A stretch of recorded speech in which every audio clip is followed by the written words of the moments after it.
అది నాగమల్లి చెట్టు అండి. చెప్పండి. ఇవేమో పిందులండి, పువ్వు మొక్కలండి. అలాగే ఇది రేపటికి చెప్పు. ఇది రేపటికి పూస్తుందండి.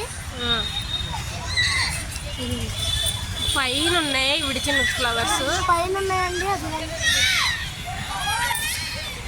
ఇవన్నీ విడిస్తే అలాగ ఉంటాయండి. అవి నాగమల్లి పువ్వులు అంటారండి వాటిని. అందులో సర్పము లింగం ఉంటాయండి. సర్పం కేసరాలు సర్పాకృతిలో ఉంటాయి అన్నమాట. ఇదనమాట కార్తీక మాసంలో శివుడికి ప్రీతిపాత్రమైన నాగమల్లి పుష్పం. Okay friends, bye.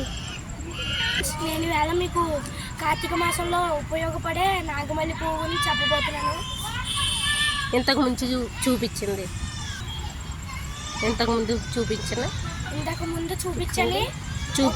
నాగమల్లి పుష్పం. ఇంతకుముందు చూపించింది నాగమల్లి పుష్పం. మరియు మీకు వాటి మొగ్గలు కూడా చూపించాను.